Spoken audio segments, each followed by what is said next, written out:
Hi, my name is Brooke Diaz, and this is the speech about evolution of rock and roll.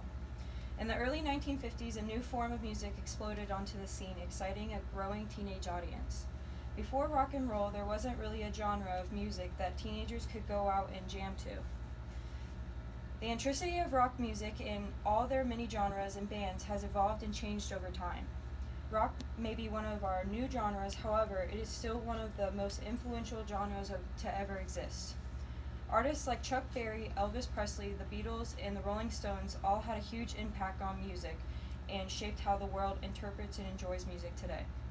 So where did it all start? Little Richard once said the blues had a legitimate baby and we named it rock and roll.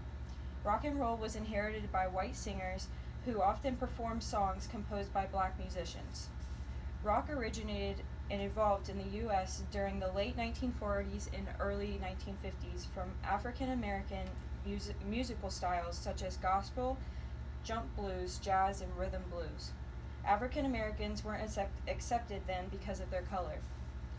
In the newspaper The New Yorker, it was said rock and roll is usually explained as rhythm and blues music that is performed by black artists for black listeners, repurposed by mostly white audiences.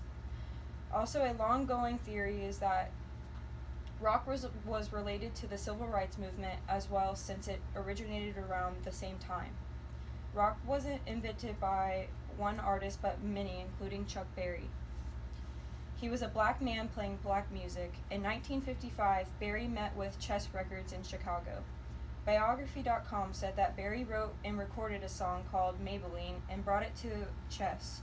They immediately gave him a contract. Within months, it was number 1 on the R&B music charts and number 5 on the pop music charts. His music had a unique blend of rhythm and blues beats, country guitar licks, and the flavor of Chicago blues narrating a story. Many historians believed it was the first rock and roll song, and this was the start. Rock and roll music is something anyone can imagine playing or dancing to, and that is exactly what Elvis Presley did. We know him as the king of rock and roll. However, he just grew up in a poor neighborhood in North Memphis.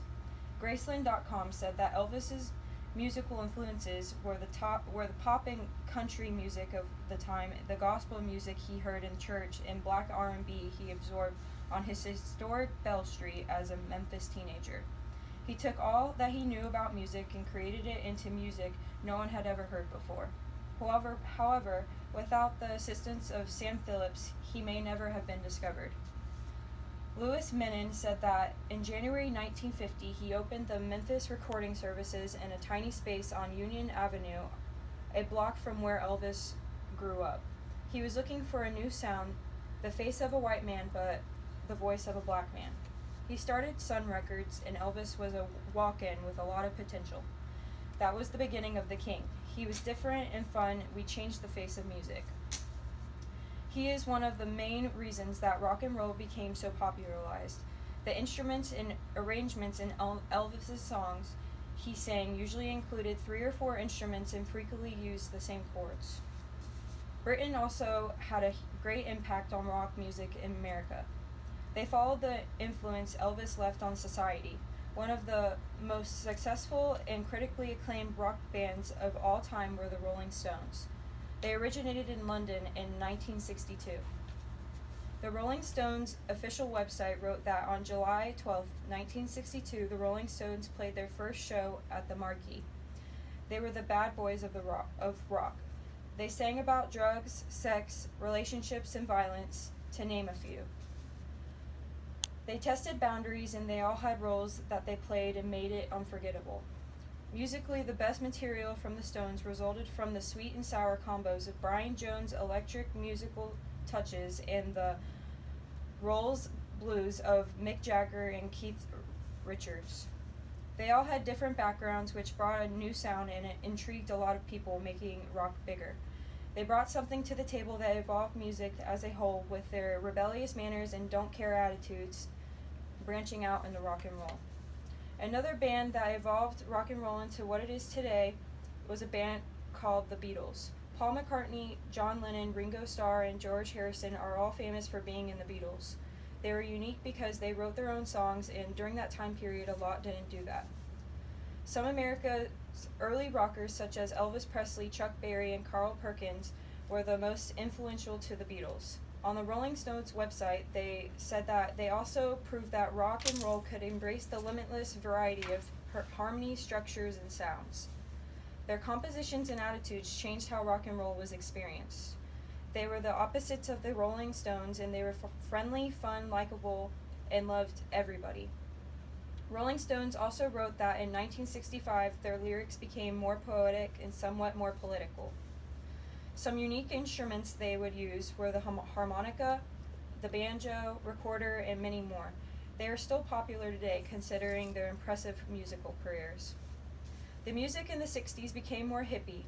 The music started to have drug-induced lyrics and hypnotic melodies, following the Rolling Louds' footsteps. During the 1980s, rock and roll took a turn to heavy metal bands. Another aspect was bands started playing large guitar solos. For example, just like the movie Back to the Future, Marty is playing songs at his parents' high school dance that wasn't yet popularized yet in that time period.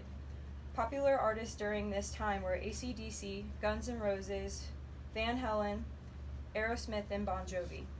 Rock music continued to be more creative and empowering as the years went on. The lyrics were usually dark and expressed teenage anger. A genre originated from punk, funk, and disco was called the New Wave. New Wave and indie alternative rock began better known in 1980s. Rock continued to change going into the 90s.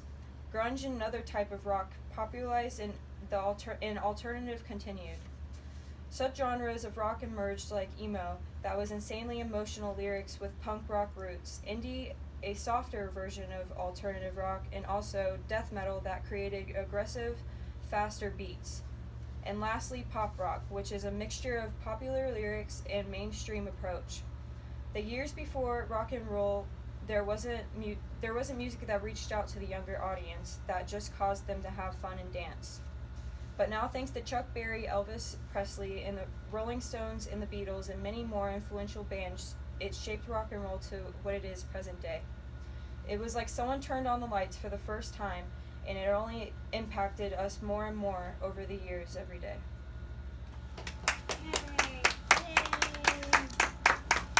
Awesome.